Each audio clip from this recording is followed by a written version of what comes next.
でここに、ね、全くカメラも入らなければ、ね、いい映し方もされない。サボる理由さ、興味ねえからってめちゃくちゃ幼稚なんだけど、マジで俺このままだったら普通に閉めた方がいいと思うよ、この店。ビビってるだけじゃねえの。昔6億売りました、すごい接客するんでしょって、俺今回ちょっと融資とかにも言わなきゃいけないことありすぎて。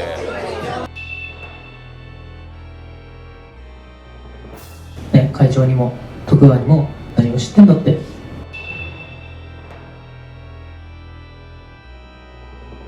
今まで何を見てきたんですかって俺を普通に純粋に思っちゃう。だとしたらこの結果なってないじゃん。この結果って何を見てるんですか。さ、変なさプライドでなんか今うまくいってるみたいな思わない方がいいよ。うまくいってるなんて一言も言ってないですよ俺は。会長の本心がそれなんだとしたら俺はやっていけないですね。しっかりバチバチして隣のやつに負けねえぞっていう気持ち少なくとも持ってください。大丈夫ですか。はいお願いします。はい以上です。あります大丈夫。お疲れ様です。今日一日お疲れ様でした。まずね、今日東京側から来てくれて、徳川がで会長もね来てくださって、でもこう外のね人がこうパッて来て、こうやって言ってくれて、ね、ありがたい、ありがとうもそうやけど、外の評価ってこれなんだなって全員で自覚しましょう。ね、俺は言われてとっても気に食わない。何を知ってんのって俺は思っちゃうね。俺も正直ね、全力で全てかけてホストやってきて、ね、引退してそれなりの結果を出しました、ね、それなりっていうかこのグループでまだ抜かれてないわ俺の記録は、ね、日本でも、ね、最高の売り上げを叩いたと思うし、ね、そんな人間がトップにいるってことを忘れないでほしいなって。一緒に俺も走るんで、今日一日お疲れ様でした。はい、OK、 じゃあ解散でしっかり掃除だけしてください。お願いします。はい。ちょっとビップ来れるビップ。おいお疲れ。ちょっと言いたいことがありすぎてもうちょっとあれだな。一回ビップ来てくれ。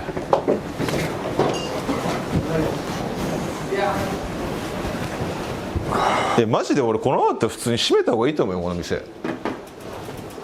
どっちの話ですか。雅なんか、大阪志望ってことですか。いや普通雅閉めた方がいいと思う。いや今言われるのは分かりますけど、そんな簡単な話じゃないですよ。そんな簡単な話じゃないですか。まあそんな簡単な話ではないけど、まず俺が言いたいことは、今日さキャッシャーいたじゃん。はい。キャッシャーなんでキャッシャー業務やってたの？その理由が知りたいよ、そもそも。そもそも内勤業務に関してもキャッシャーも入るし付け回しもやりますけど、そのキャッシャーにいたのは、正直こう、うち2人内勤から横領者出てるんですよ。ああ知ってるよ。そこに対して、俺も、内勤業務に入ってどういうふうにしてるのかとか、お金のやり取りなんでキャッシャーっていうのはまあね、それは理解してる。それ理解してるから俺も横領があった時はやっぱちょっとナーバスになってたし金の管理はしっかりやんなきゃダメだわ。それはそう、それはもちろんそうだし、それは別に悪いとは言ってないの。ただ俺もっとやらなきゃいけないことあると思うぜ。それ何かって言ったら、今日別にまさかもしれないけど、俺席回った方がいいと思う。その内勤の業務のサポート裏方やる段階じゃねえわ。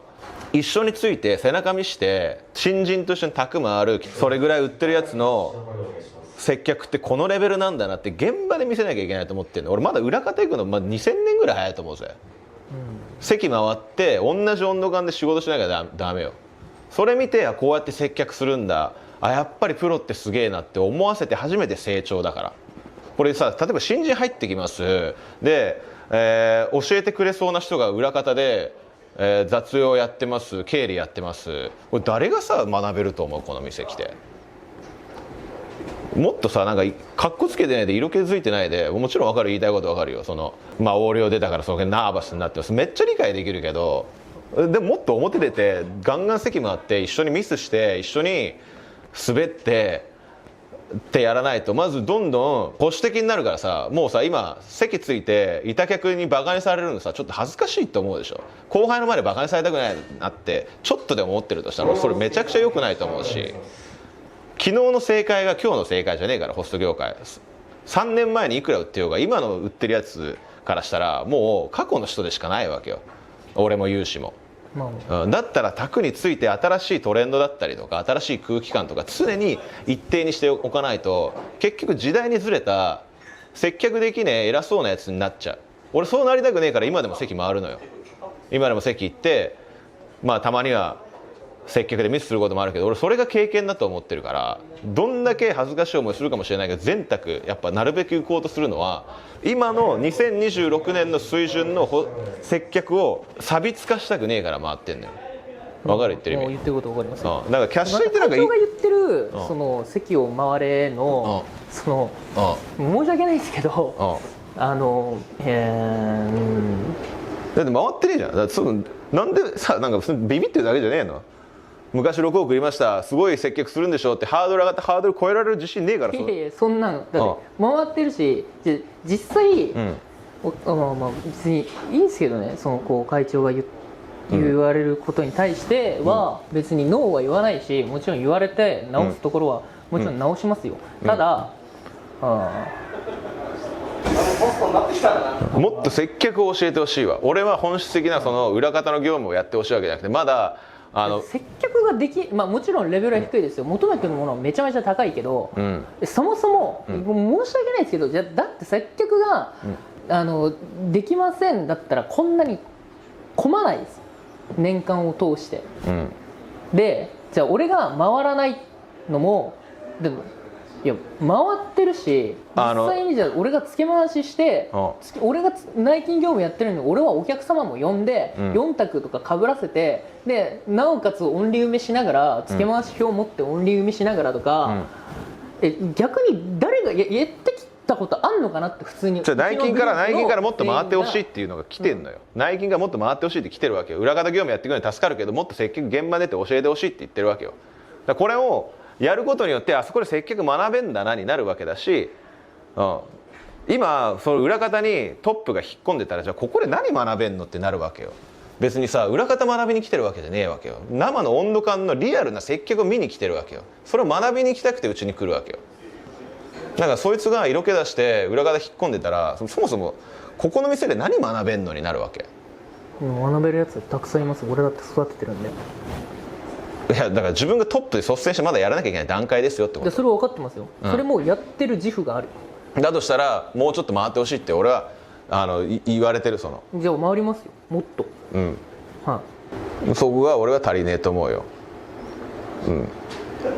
色気出してる段階じゃねえってこと。あとは多分どうせやってねえんだろうなと思うけど普通にさちゃんとした金融知識を教えられるの勉強しろよっていう話してたじゃん。お前やってないでしょどうせ。やってないです。それなんでやんないの。あとは前も言ったけど証券口座ちゃんと作ってねみたいなさ年始のミーティングで言ったの覚えてる。あれから作ったやつどれがいいの。やってないやつはなんでやらない。いやちょっと気になったのは、この証券口座の話って何なんですか。なんかその資産運用とか最低限の金融知識とか教えないのって俺結構そのホストクラブの経営者としてサボりじゃないのかなっていう。ちゃんと若いうちに現金大金を稼げる仕事で稼がせ方までは教える店いっぱいあると思うんですけど稼いだ後の使い方まで教えてる経営者多分ほぼほぼいないんですよ。僕はやっぱホストをやっててよかったなって10年後も20年後も言わせて初めて正しい店だと思ってるんで、なんかちゃんとしたなんか教育機関としての自覚っていうのがある程度起業して以降より強くなったというか、やっぱ一生やる仕事じゃないからこそなんかここでちゃんと学んで卒業させてあげたいなっていう。それなんでやんないの。もう純粋に純粋に自分に興味がないのと、学ぶ時間がないっていう言い訳をしてます、それは。興味ないとか興味ないのはさ理解できるんだけど、うち別に移籍金出すわけじゃないじゃん。わかる。移籍金出すわけじゃないし、じゃあここで受けられる恩恵って何なのって、ここで学べるからこそ移籍金バンバン出すところに勝てるわけじゃん。ここで成長できるなって思うから何千万ってさ移籍金出すようなところじゃなくてうちを選ぶわけでしょ。だから別に興味あるとかないとか関係なくてこれ俺やらなきゃいけないタスクだと思うよ。面白そうですね。でホストクラブじゃ教えてくれないようなことを教えられるから俺ローランドグループだと思うし、ホストクラブじゃありえないぐらいのコンプライアンス意識でやってるから多分うちって成り立ってると思うのよ。要するに学びのローランドグループだと思ってるから、そこでトップがここでしか学べないって思ってたような金融知識だったりとか、いろんな投資だったり資産運用の仕方とか、もうこれ意外と入ってみたら教えられないなってなったら、別に大阪で働くじゃあメリット何？金融知識を学びに誰がホストやるんですか？申し訳ないけど、そんなん一周回って売り上げ立てたホストがもちろん資産運用の仕方をもちろん教えて、お金をちゃんと残すんだよ、生きたお金にするんだよって、まあ、だから触りくらいはもちろん分かってますけど、じゃあ何を理解してる？じゃあ何を理解してるのか教えてよ。何をですか？何を理解そのお金を、ね、例えば、まあ、ホストだったら、違うんですよ、その資産運用の、の理解の話じゃないです。資産運用を知識としてちゃんと持った上で、自分の従業員たちに教えないといけないよっていうのはもちろん理解はしてるし、で俺それ古いと思うよ。だからそこのさ、ホストだけ教えときゃいいみたいなさ、ホストだけを教えてないです。そもそも金持ってないやつにそもそも資産運用なんて教えたところで何が役立つんですかって。ねえ、金持ってんじゃん、そこそこ稼いでるじゃん。でそいつらがさ退社後で使ったりとかさ、納税知識とかねえから今までホストがさダメな業界って言われてるわけでしょ。だったら来たらいいじゃないですか、会長が。いやだから俺も来るけど、俺はメインで東京でやらなきゃいけないでしょ。だから大阪でやる。俺結構、ガチで思ったことが、普通に自分も体動かすからみたいな、言ってくださったじゃないですか、その時に僕普通に疑問なんですよ。純粋にだったら俺が統括就任した時に、俺は休みも取らずにずっと定休日も違くて何十連勤も本当にずっと繰り返して、何回も東京大阪行き来しながらね、めっちゃしんどいけど、しんどいなんて言ったことないじゃないですか。どうにか本店があってシックのことも考えないといけない。それを俺はなんでじゃああの時やってくんなかったのかな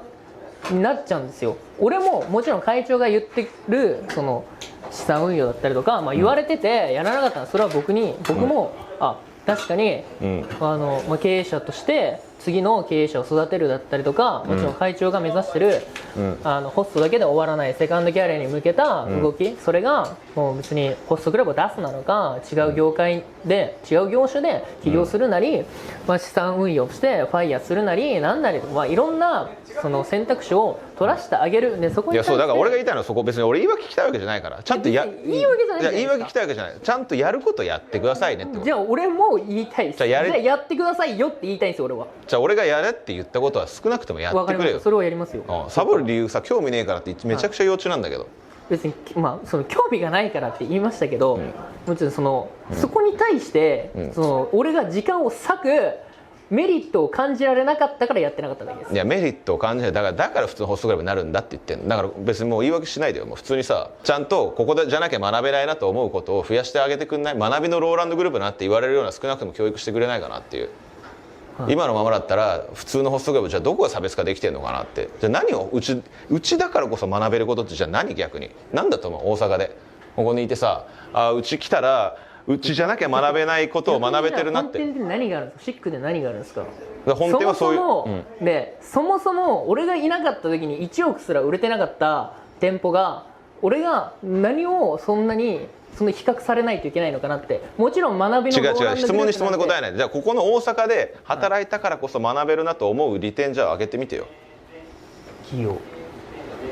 企業です。普通に飲食店あったりとかホストクラブに対してだったりとか、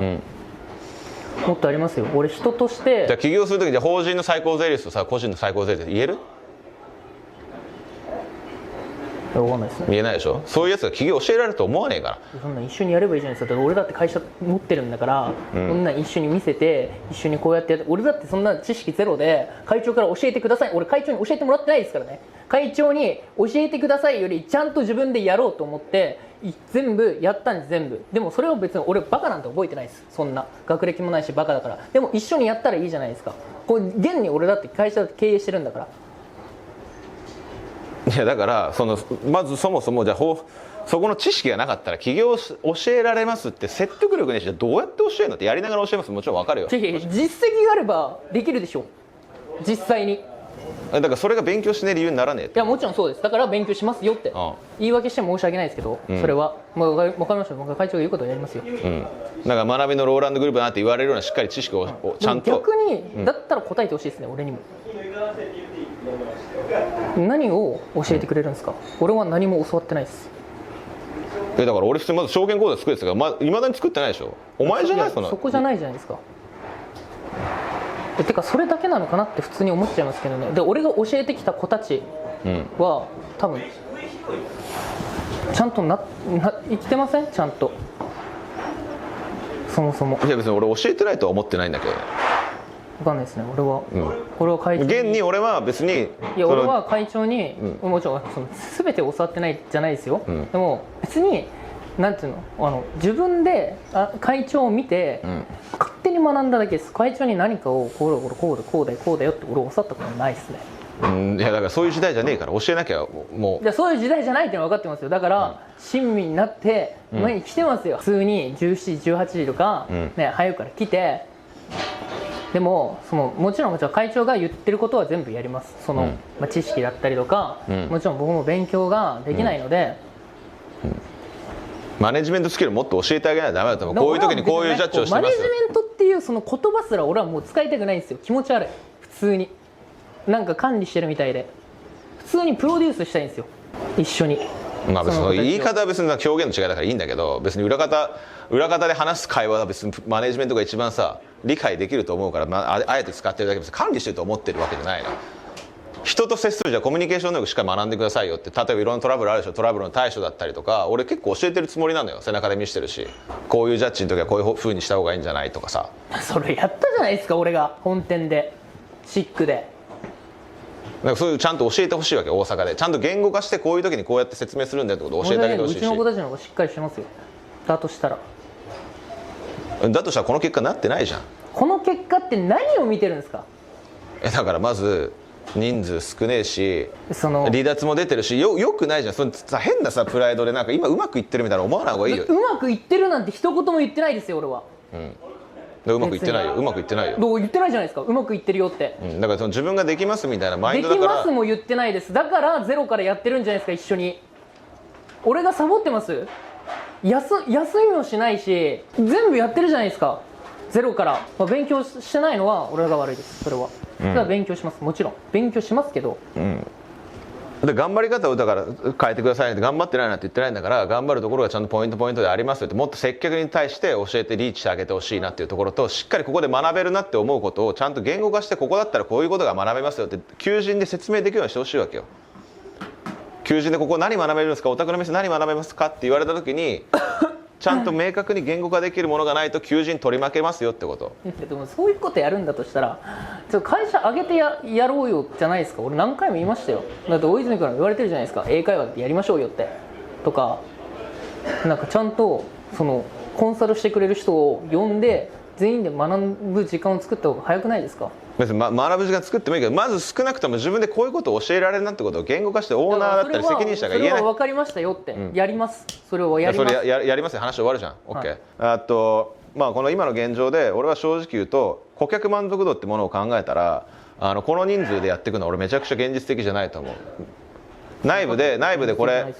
内部で俺たちモチベーションあるんでって言って勝手に盛り上がって、俺たち5人でもやります6人でもやりますって別にいいけど現実的じゃないし、顧客満足度考えたらまず俺はこのままだったら一回閉めて。そんな簡単によく言えるっすね。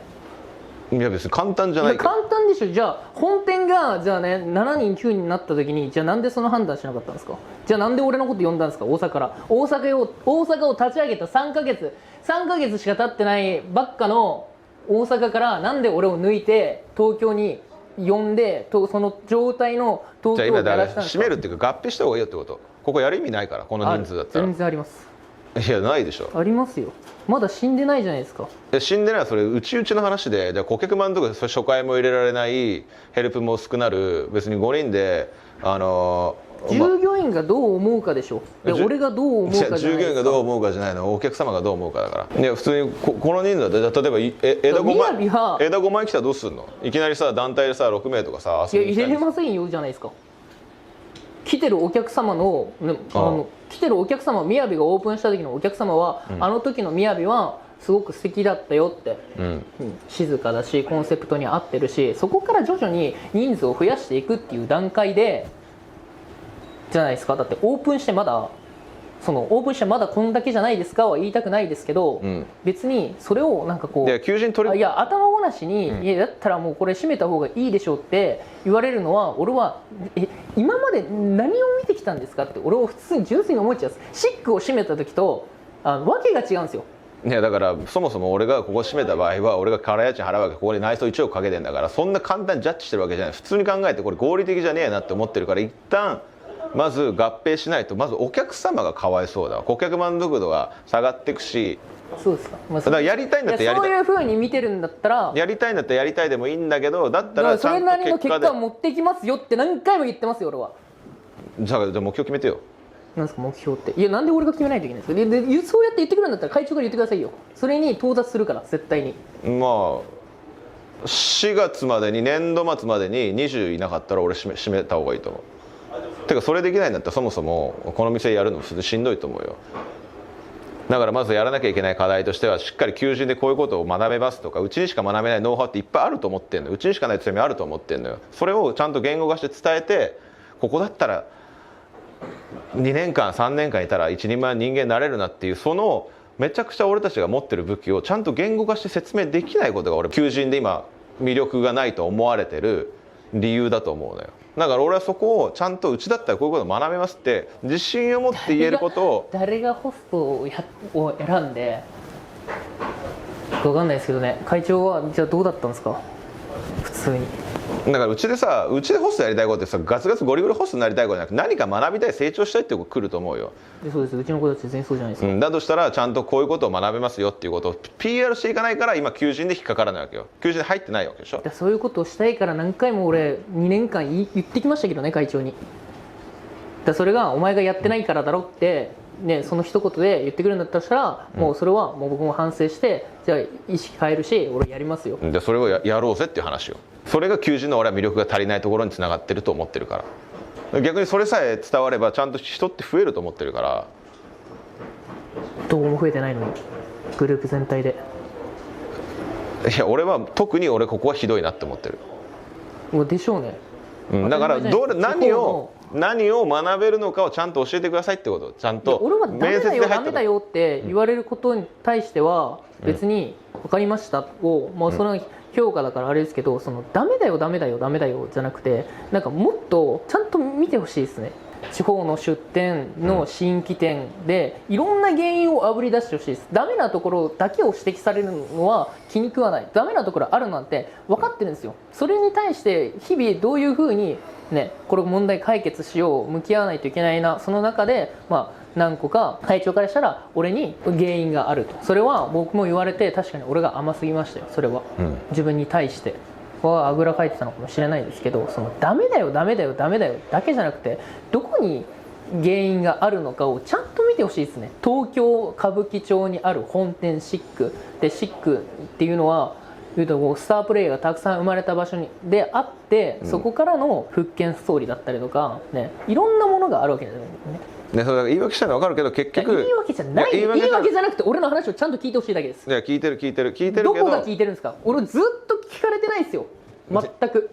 結局だからその任された以上数字ベースでしか見なきゃいけない。数字ベースで見てないですよ逆に。いや俺は数字ベースでしか見ないから。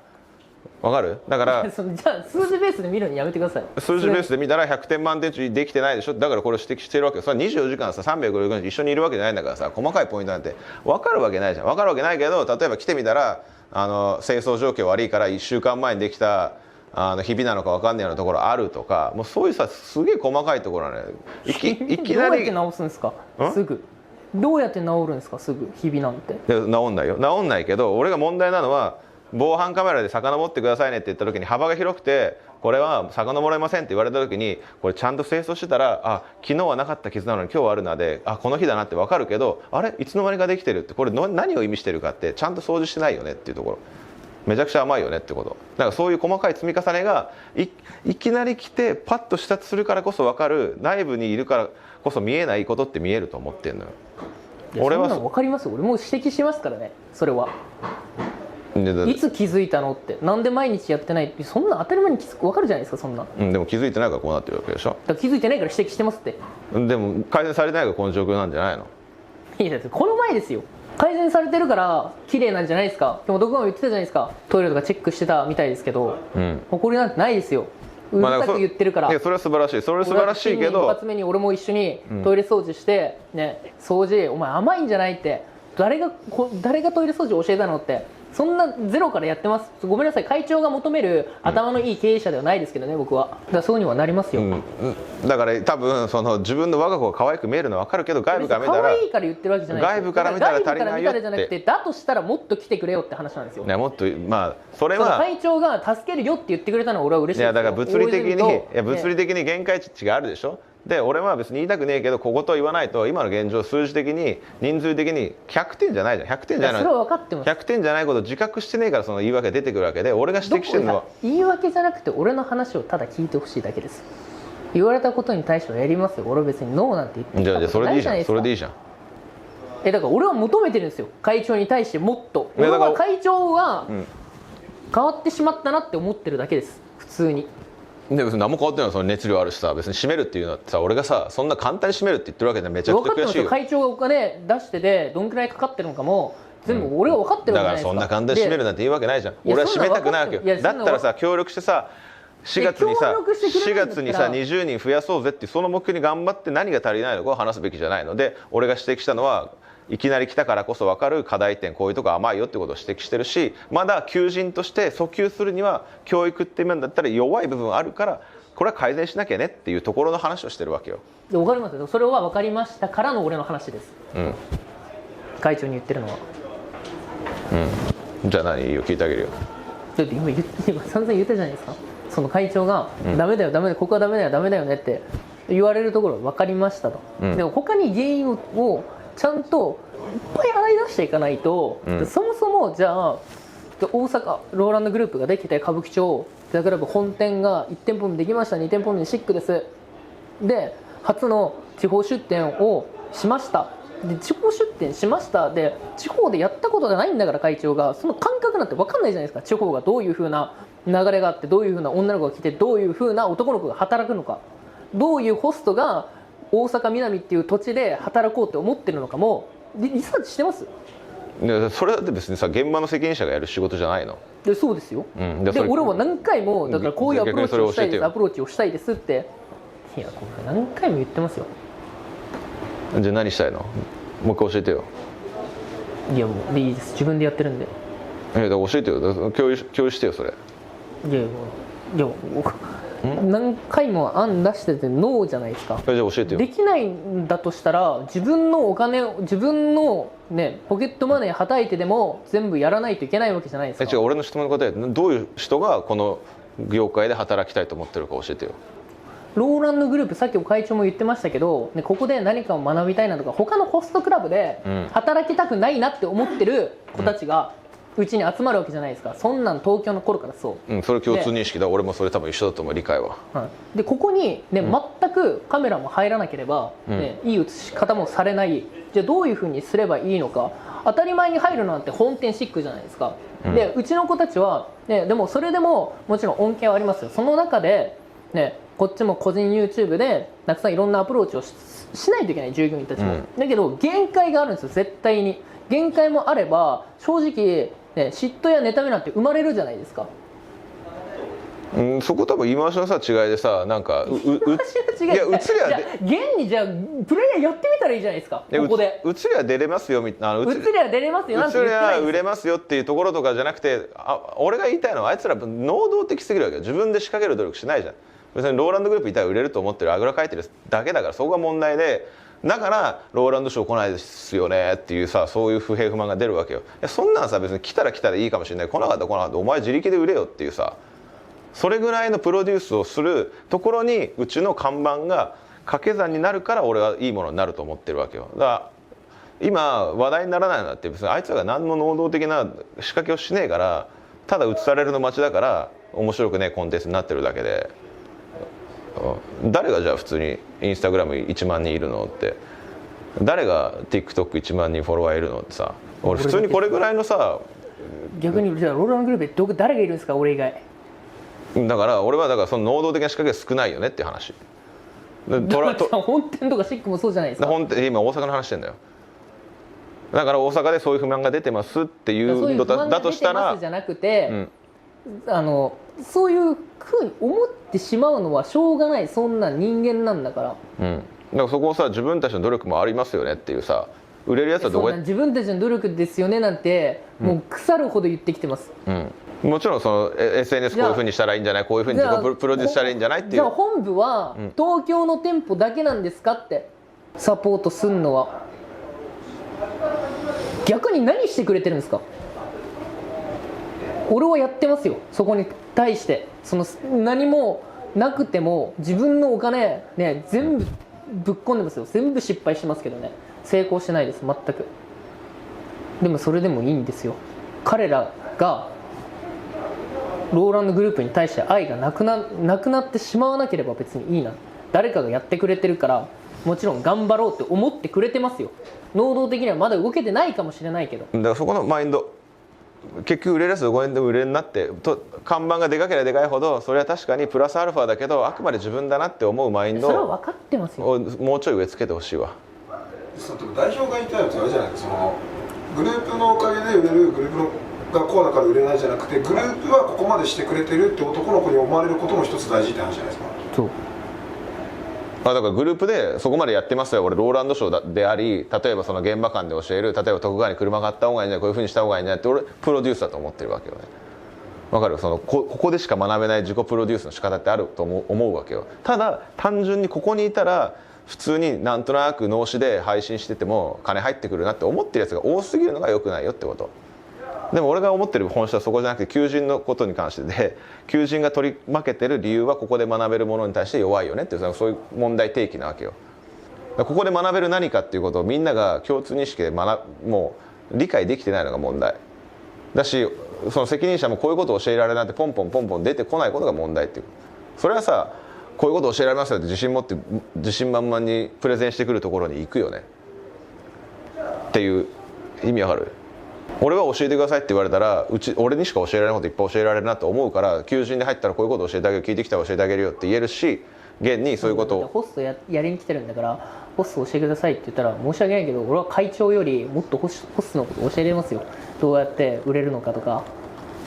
だからそこが多分強みじゃん。そこ強みでしょ。でそういうやつが裏方やってたらさ、強み消えちゃうじゃん。わかる？だからやんないといけないからやってるだけですよ。だからそういうことをもっと前面に出していく。俺はホスト力に関しては負けませんよと。じゃあ会長がやってること何なんですか？ヘルプだけじゃないですか。だとしたら申し訳ないですけど、それは。いやだから俺は普通に他が教えられないことを教えてるよ、今現状ね。なんですかじゃあ、芸能とかですか？自己プロデュースの仕方だったりとか、プロデュース誰がうまいですか？100点じゃないかもしれないけど、まず現場でそういうことを教えてたりとか、マネジメントだったりとか、その辺に関しては俺は責任者に教えてるつもり。これが100点かどうかわからないけど、現に徳川が成長してくれたりとか、俺は全員にではないけどちゃんとトップ層にはそういうことは共有したいなとは思えてるよ。でそれが俺の強みだと思うし、俺にしかできないことだと思ってるわけだから。それホスト力、ホストこうやってやるんだよ、こうやって売り上げ立てるんだよ、そんな売ったことないホストだからさ、教えられないけど俺にしか教えられないことは教えて責任者を生み出すってことが俺の仕事だと思ってるのよ。だから優秀は優秀の強みがあるんだから、そこをガンガンこういうことは俺誰にも負けないぐらい教えられますよっていうふうに自信を持ってプレゼンしてほしいわけよ。そんな分かりました、はい、そうすれば求人は増えると思うし、俺は4月まで20に増やせると思うよ。逆そういうことやらなかったらふんわりしたなんとなく新しくできた店 A で終わっちゃうと思う。そこが課題。一旦だから俺もこっちに来た時はその求人に対してはもちろん俺もアプローチはするよ。アプローチはするんだけど、あくまでも地理的な問題で大阪は任してるわけだし、そのホストとしてのことを教えられるという強みっていうのは代表は絶対あると思うんですけど、それを世に発信っていうのは結構難しくないですか？いやでも例えば一緒に席回って実際に生の現場の接客をこう間近で見られますよ。俺一緒にめちゃくちゃ席回るんだよねと。だから入店してくれたら俺毎日現場やるんだ、現場で席回ってるんだ、一緒に席回れるよっていうところで言えば俺はちゃんとこの店学べるんだなになると思うよ。それは対入にはそのアプローチはできると思うんですよ。対入というか普通に面接来てもさ、どういうこと学べますかって多分思ってると思うね。面接対入にはそれはできると思うんですけど、それを世に発信っていうのは俺難しいんじゃないかなと思うんですよね。いやでもそれって別に言い方次第じゃない。別に TikTok だったりとかさ、Instagram だったりとかで一緒に席に回って実際に僕も現場でって同じレベル感で接客をやってますよっていうところって引きになると思うよ。何本も出してますよ。ただ実際に見てそれが足りなかったってことですよね。まあそうじゃない。ここで学べるなって思われなかったのか、プレゼンの仕方が下手だったのか、だと思うよ。その面接のこれに対するアプローチっていうのはもちろん大事なんですけど、そこだけじゃないと思うんですよね、問題って。そのパブリックにこういうことを学べますって発信するってことでしょ。でもただそれの中で、それをする上でじゃあホストとしてのノウハウを教えられる強みっていうのをこう、じゃあそれはじゃあどんなものなのか、どういうふうに教えてくれるのか。いや俺めちゃくちゃそれさプレゼンの仕方次第だと思ってさ、例えば未経験で1000万売った人これぐらいいますよとか、未経験で大台突破した人これぐらいいます、月給何倍になった人これぐらいいますって、具体的に出す。でこういうことになった理由の一個としては、僕まだ現場出てるんですよ、一緒に席回ってるんですよ。でホストたるもの、プロ意識、プロの接客っていうこと、こういうことを教えてるからこそ未経験の子でも伸びやすい環境ができますと。でどこの店よりも移籍とか取ってない分未経験を売れさせるノウハウは正直言うとどこにも負けないですと。だから移籍金出ないと思うんで、移籍者もしかしたら興味ないかもしれません。これは未経験者に向けて人生変えたいと思って、そこのあなたに向けて言ってますよと。何もないバックグラウンドなくて安心してください、僕が全部教えますと。なぜなら毎日現場で一緒に席回りますと。あんだけ言った僕が毎日一緒に席に回る、こんな店あんまりないですよとかさ、こういうプレゼンの仕方をすれば俺はそれが強みに変わると思うね。俺だから要するにぼやけてんの。求人でここで働くメリットを言語化して伝えきれてないっていうところが問題だと思ってるから。届けるメディアがないじゃないですか。届けてくれる広報もいないじゃないですか、うちが。だからそこを組織の弱さでしょ。そこを自分自身がやらなきゃいけなくない？自分がやってるじゃないですか。全部お金出してますよ。だからそれで結果出ないんだったらなんかやり方変えなきゃいけなくない？やり方もいっぱい変えてます。発信の仕方を何回も変えてますよ。でやれないことを堂々とやれてないことをさ正当化したやれてませんは言ってないです。開き直らないで。開き直ってもない。じゃあどうやったら俺がいつ会長にやれてませんなんて言ったんですか？やってます。だからバックアップしてくださいよって何回も言ってるんです。そうじゃないですか。他の大手見てくださいよ。じゃあ今伝えたじゃん。今みたいな言い方してみたら。いやそれは発信の仕方は変えた方がいい。例えば発信やることがゴールになるんじゃない。俺たちは求人を取ることがゴールだから。会長見てますか？全部の TikTok なり YouTube なり、俺も TikTok のアカウントを4つ運営してて、YouTube チャンネルも3つ運営してて、全部違うアプローチの仕方して、その会長が言ったことなんて全部言ってますよ。俺しかできないわけじゃないですよ。6億売ったやつどこにいるんですか？だからそこまで介入した方がよければ介入するよ。なんか俺は介入したらよければじゃなくて、違うなんかやりたいようにやらせてあげたいのもあったの。まあもうこれはもちろんその業務的に忙しくなってきたからもあるけど、俺がいちいち SNS とかも管理してこういう言い回しいいんじゃないって言った方がよければ俺はもちろん言うよ。会長が言う、俺らがベンチャーとしてやっていくんだって最初言ってきたじゃないですか。会長が先頭に立ってローランドグループって名前ついてるほど会長が舵を切ってるわけじゃないですか。俺は会長を王にしたいな、この人を一番にしたいななんですよ。別に独立しようって思ったら別に独立したいですって言うじゃないですか、会長に。そもそも大阪なんて俺が6億売る6億売れるの売れないの日本一取るのっていう、そんなめっちゃ忙しいプレイヤー時代に大阪いきなり出店してくれって言われて2つ返事で分かりましたよって言いましたよ。俺が聞きたいのはそこまで介入した方がよければ俺は介入した方がいいとかじゃなくて、サポート介入って言い方だとしたらその会社組織をだったら作ってくださいよって話なんですよ。広報しっかりするとか。まあ別に広報部門作ってもいいけど、まずその責任者がプロデュース能力がなかったらしんどいと思う。だからやってきてるじゃないですか。今まで現にじゃあ数字ベースでしか見れないって言うんだとすれば、誰が俺は知らない土地にいきなり飛ばされて5ヶ月で店売り1億以上突破することができたんですか？だから俺が話した今の話だよ。だから例えば1年今もだから分店して、じゃあ分店してなかったら先月だって1億2000万売ってますからね。まあ分店しなかったでらって分店してくれって言ったのも会長じゃないですか。9月までにしろよって言ったのも会長じゃないですか。いやそれはさ自分でそれはノーとは言わないし、この現状がダメだから会長すいませんとも言ってないじゃないですか。俺はあがいてますよ。そこに対してその少しでも、多席がよくないどこが多席なんですか。少しでも会長がその現状を見たときに、あ、俺も何かしよう、何をできるのかなっていうのを提示してほしかっただけです。いやまずで逆に俺にもじゃあ任せっきりすぎて、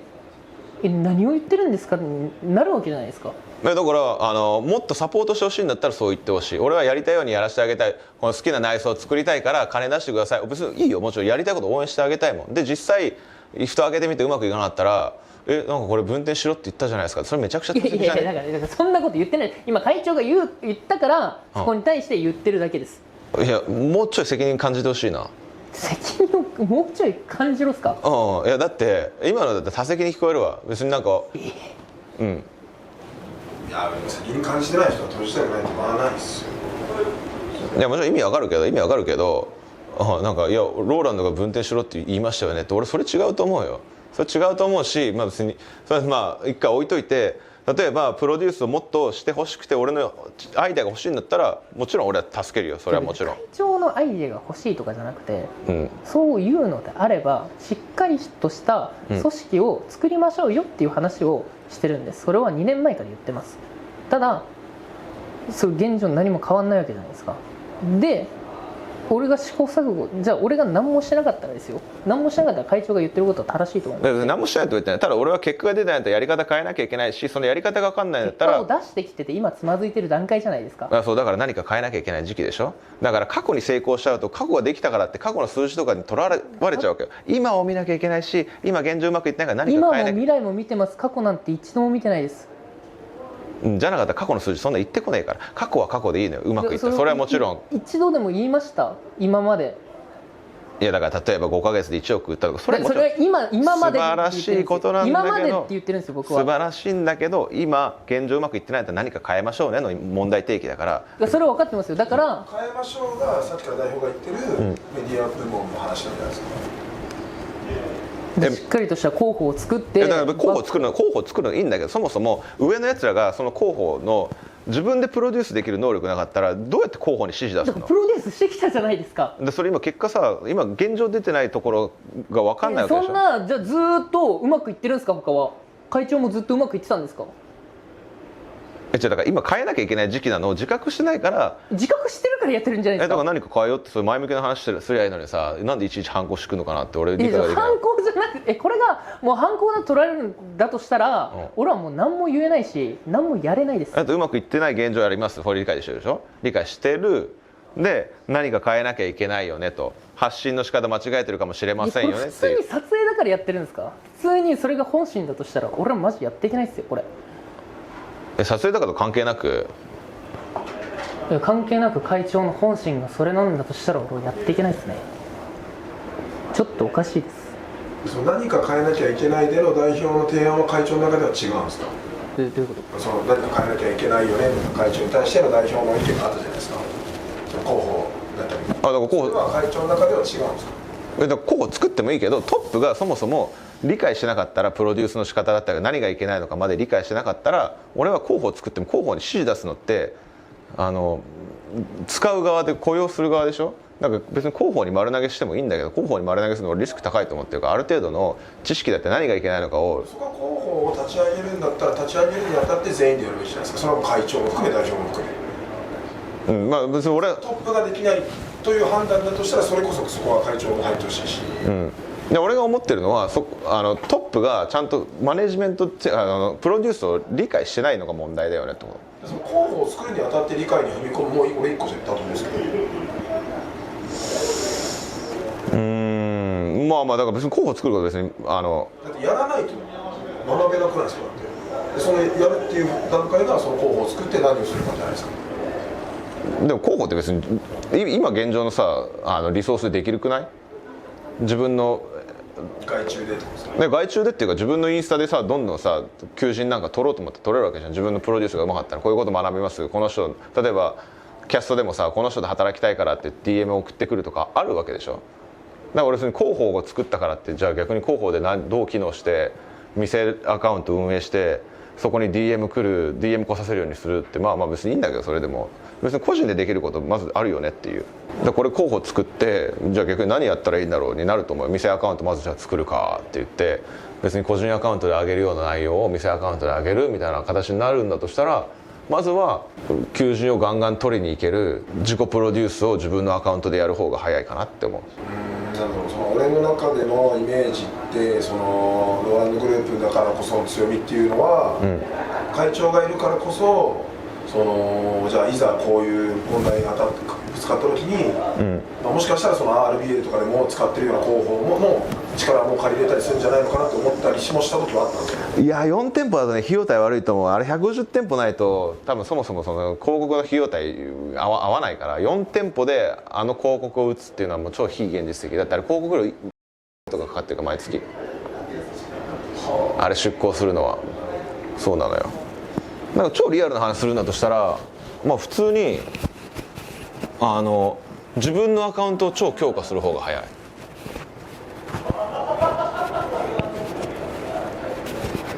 でこういうこと学べますってめっちゃプロデュースしていった方がいいと思う。あ、これローランドグループでここ学べんだっていう個人アカウントを強化するなんかバックアッププランを考えましょうよって。じゃあそれ考えようぜ。リプック